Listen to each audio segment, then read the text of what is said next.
मैं जो विनम्र निवेदन करना चाह रहा हूँ कि ऐसा नहीं है कि बारूद के ढेर पर सिर्फ कोचिंग इंस्टीट्यूट्स बैठे हैं, पूरी दिल्ली बैठी है। बहुत कम ऐसे संस्थान हैं, स्कूल है, कॉलेज है, यूनिवर्सिटी है, अस्पताल है, उनको ज़मीन मिलती है। जिस दिन दिल्ली में बड़ा भूकंप आ गया, उन्होंने कहा कि पूरी दुनिया में ऐसी त्रासदी नहीं हुई होगी जितनी यहाँ होने वाली है। पुराने जो बाज़ार हैं, चांदनी चौक हो, कोई बाज़ार हो, छोटी छोटी गलियों में जब आप ऊपर चढ़ते हैं एक दुकान में जहाँ 1 लाख साड़ियाँ टंगी हुई हैं, जहाँ 50 सैकड़ों महिलाएं साड़ी खरीद रही हैं, भगवान ना करे कभी कुछ हुआ तो क्या होगा। दिल्ली का विकास बहुत सिस्टमेटिक सिटी के रूप में नहीं हुआ, चंडीगढ़ की तरह से नहीं हुआ है। 1962 के मास्टर प्लान में उन पुराने इलाकों को एग्जम्पशंस दी गई हैं ताकि वहाँ बिजनेस हार्म ना हो। एग्जम्पशन तो ठीक है, बिजनेस इंटरेस्ट में है, लेकिन जब आग लगती है तो वो एग्जम्पशन नहीं देती है। सर, हम फायर एनओसी की बात कर रहे थे, हम बात कर रहे थे कि फ्लडिंग भी हो सकती है, फायर एनओसी भी लेने चाहिए, लेकिन अर्थक्वेक का क्या? एकदम आ सकता है, और अर्थक्वेक आया तो 2 3 4 नहीं 400-500 जाने जा सकती आज है। ही एलजी की मीटिंग के बाद एक वरिष्ठ सिविल सेवक, वहीं उनसे मेरी बात चल रही थी, दिल्ली में ही काम करते हैं, बहुत सीनियर सिविल सर्वेंट हैं। उन्होंने मुझसे अनौपचारिक बातचीत चल रही थी, मैत्री वाले भाव से। उन्होंने मुझसे जो बात कही, जो बात हम समझते हुए, उन्होंने कहा कि ये वाटर वाली बात, फायर वाली बात पे हमारा फोकस है क्योंकि ये दिक्कतें दिख रही हैं, दूर होनी चाहिए। लेकिन जिस दिन दिल्ली में बड़ा भूकंप आ गया, उन्होंने कहा कि पूरी दुनिया में ऐसी त्रासदी नहीं हुई होगी जितनी यहाँ होने वाली है। और मैं फिर आपसे एक बात कह रहा हूँ, अभी कोचिंग इंस्टीट्यूट्स घेरे में हैं तो बात चल रही है। मैं आपको कुछ और बातें बताता हूँ, उन पर भी फोकस कर लीजिए थोड़ा सा।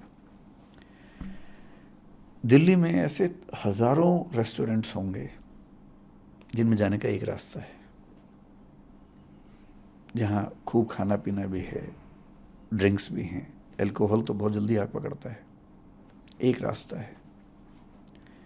शाम के समय जो कम उम्र के बच्चे हैं, 80, 100, 150 बच्चे वहाँ पर होते भी हैं, डांस भी कर रहे होते हैं, कभी कभी स्मोक भी कर रहे होते हैं। एक चिंगारी कभी लग गई तो क्या होगा, आपको अंदाजा है इस चीज़ का। इसके अलावा दिल्ली में पिछले 3 या 4 बड़े फायर इंसिडेंट्स को ध्यान से याद कीजिए। कोचिंग इंस्टीट्यूट में एक हुआ जिसमें किसी की मृत्यु नहीं हुई थी पिछले साल। उसके पहले नरेला में एक इंसिडेंट हुआ, नरेला में हुआ या मतलब उपहार सिनेमा भी हुआ। उपहार तो बहुत पहले की बात हो गई। उसके बाद पिछले 4 साल में, 5 साल में 2 इंसिडेंट्स हुए जिनमें करीब 30-30, 40-40 से ज़्यादा व्यक्तियों की जान गई। पर क्योंकि वो मजदूर थे इसलिए उनकी बात बहुत ज़्यादा उठी नहीं, किसी ने की नहीं उनकी बात, क्योंकि वो एक ऐसी बिल्डिंग में सो रहे थे, एक ही रास्ता था, वो नीचे से आग लग गई। जो अभी हाल ही में भारत के बाहर भी एक घटना घटी, बहुत से भारतीयों की जान गई जिसमें। अर्थक्वेक बहुत बड़ी त्रासदी होगा। फायर, फ्लड से ज़्यादा फायर की चिंता हमें आमतौर पर लगती है क्योंकि फायर दिल्ली में होने का खतरा ज़्यादा होता है। और पुराने जो बाज़ार हैं, चांदनी चौक हो, कोई बाज़ार हो, छोटी छोटी गलियों में जब आप ऊपर चढ़ते हैं एक दुकान में जहाँ 1 लाख साड़ियाँ टंगी हुई हैं, जहाँ 50 सैकड़ों महिलाएं साड़ी खरीद रही हैं, भगवान ना करे कभी कुछ हुआ तो क्या होगा। बहुत सारे प्रश्न हैं। दिल्ली का विकास बहुत सिस्टमेटिक सिटी के रूप में नहीं हुआ, चंडीगढ़ की तरह से नहीं हुआ है। 1962 के मास्टर प्लान में उन पुराने इलाकों को एग्जम्पशंस दी गई हैं ताकि वहाँ बिजनेस हार्म ना हो। एग्जम्पशन तो ठीक है, बिजनेस इंटरेस्ट में है, लेकिन जब आग लगती है तो वो एग्जम्पशन नहीं देती है।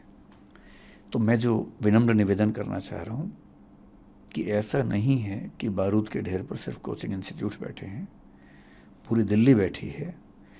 बहुत कम ऐसे संस्थान हैं, स्कूल है, कॉलेज है, यूनिवर्सिटी है, अस्पताल है, उनको ज़मीन मिलती है।